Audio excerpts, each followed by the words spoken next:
Oi gente, sejam bem-vindos de volta no meu canal. Se você é novo aqui, seja muito bem-vindo.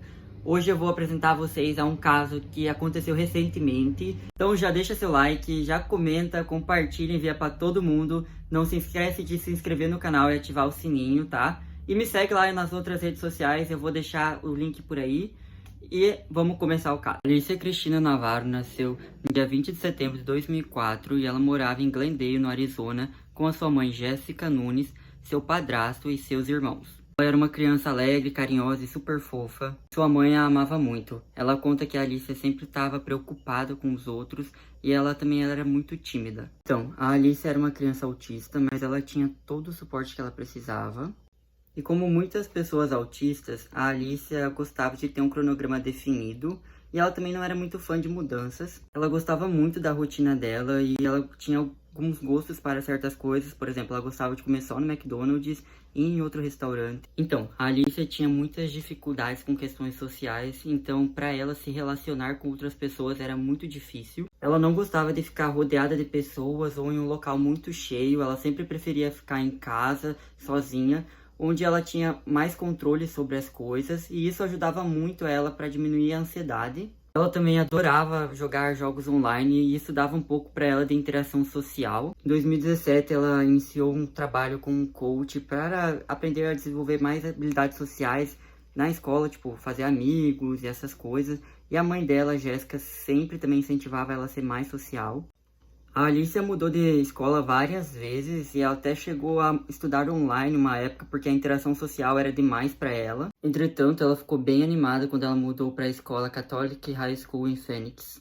Lá ela conseguiu fazer um grupo de amigos e apesar de serem um círculo bem pequeno, eles acabaram se tornando muito próximos a ela. E aí, no dia 13 de setembro de 2019, uma sexta-feira, a Alicia não tá se sentindo muito bem, ela tá tendo uma crise de ansiedade muito grande. Então ela e a mãe dela decidem que é melhor ela ficar em casa nesse dia. Então ela não vai para a escola. Esse dia ela passou a maior parte do tempo trancada dentro do quarto. E aí no sábado, dia 14, ela e a mãe decidem fazer alguma coisa na rua. Elas saem fazer sobrancelhas, vão numa loja de chocolate, elas se divertem. E a mãe disse que nesse dia nada típico aconteceu, que tudo foi bem tranquilo. Por volta das 1 da manhã, a Jéssica tá subindo as escadas e ela encontra a Alicia descendo. E a Alicia ficou bem surpresa porque a mãe dela estava acordada naquele horário e o seu padrasto estava dormindo na sala. E aí no próximo dia, pela manhã, a Jéssica levanta por volta das 7 da manhã para fazer o café para a família. E aí quando ela tá descendo as escadas, ela percebe a porta dos fundos levemente aberta. Então ela pensa que às vezes seu marido havia acordado mais cedo e saído fazer alguma coisa ali no quintal. Só que daí ela vai conferir isso com ele, ele fala que ele não acordou mais cedo, que talvez eles tivessem esquecido a aberta de noite. Então eles vão checar a Alicia no quarto dela e eles percebem que a garota não estava lá. Aí a Jéssica pega, sai pro quintal dos fundos, ali onde a porta estava aberta, e encontra uma pilha de cadeiras e tijolos empilhados rente à cerca, e na frente dessa cerca, do outro lado ali na rua, ela encontra pegadas. A Alice então havia fugido de casa e ela tinha levado junto com ela o seu MacBook e seu celular, só que ela não tinha levado os carregadores, então talvez ela tenha saído para logo voltar. Nesse ponto a Jéssica já estava em pânico, então ela pega o celular, liga para a polícia e já reporta o desaparecimento da Alicia. Então, quando a polícia chega no local, eles encontram a mesma cena que a Jéssica e o marido encontraram, e tudo apontava que a Alicia tinha saído por conta própria.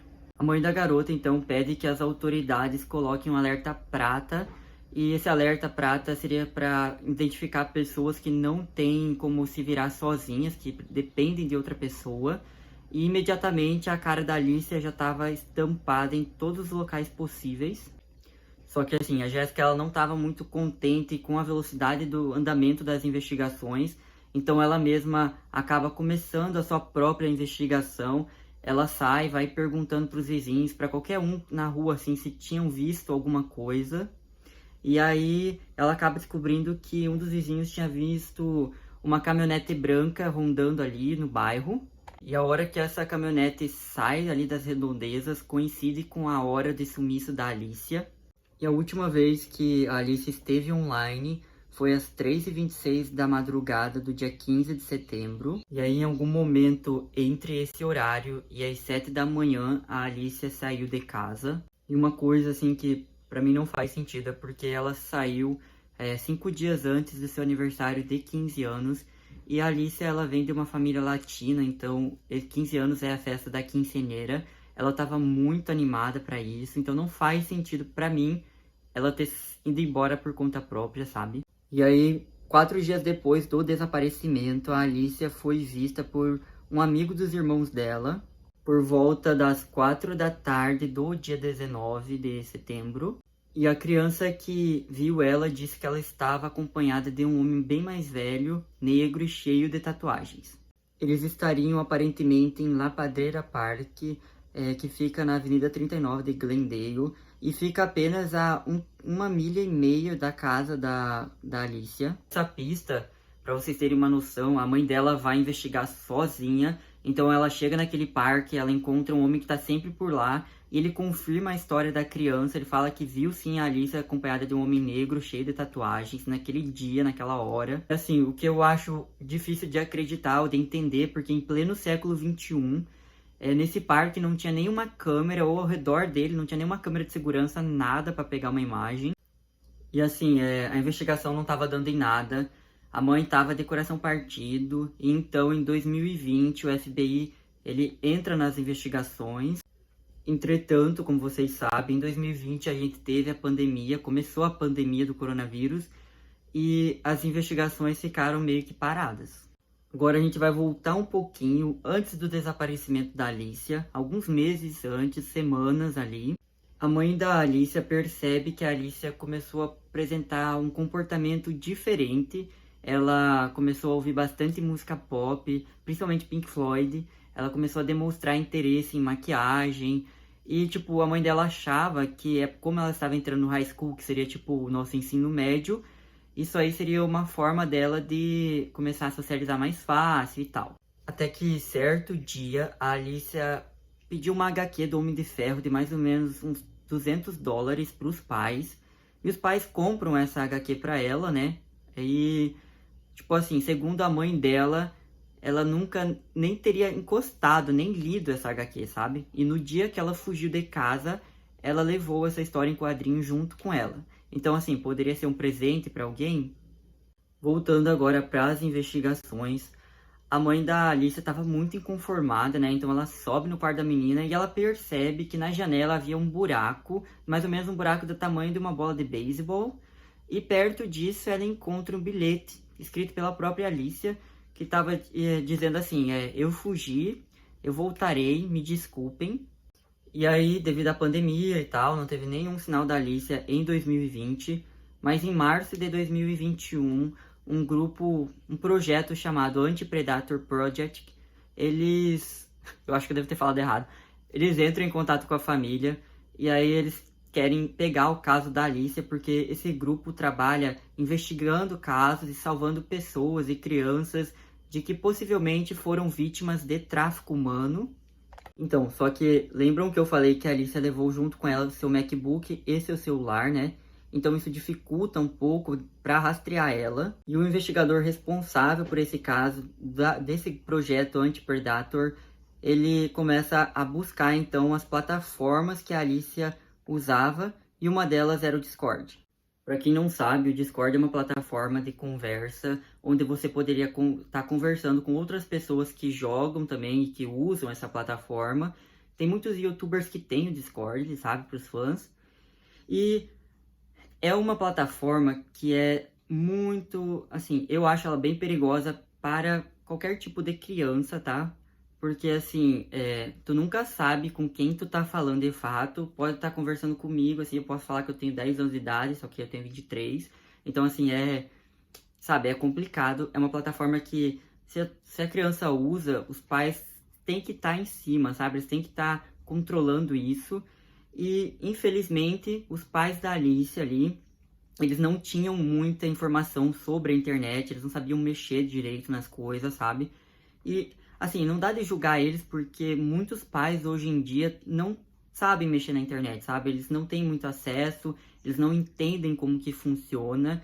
E é só ver as crianças pequenas, às vezes elas conseguem fazer bem mais coisas que qualquer adulto com um aparelho, sabe? Um aparelho telefônico, com acessando a internet e afins.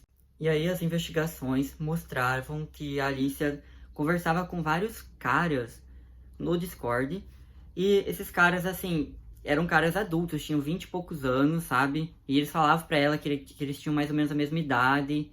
Então, é muito complicado. E, assim, os investigadores não conseguiram identificar mais ou menos quem poderia ter feito isso com ela, porque a Alicia mentia muito nas histórias, sabe? Nas conversas. Ela exagerava muitas coisas.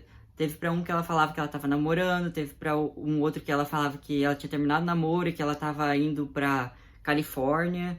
E assim, ela sempre exagerava muito nas coisas, então os investigadores não conseguiram filtrar de fato quando ela tava falando a verdade e quando não tava.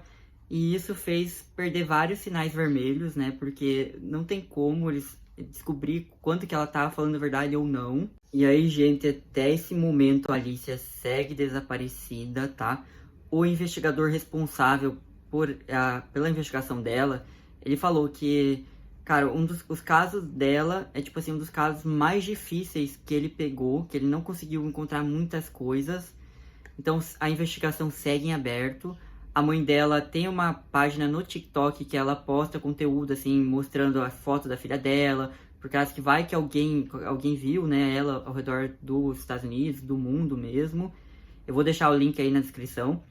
E a grande hipótese, assim, a teoria do que teria acontecido com a Alicia foi de fato que teve um predador online que, tipo, a convidou, né, a chamou para um encontro, alguma coisa assim, e a convenceu ela de levar o notebook dela e o celular também, né?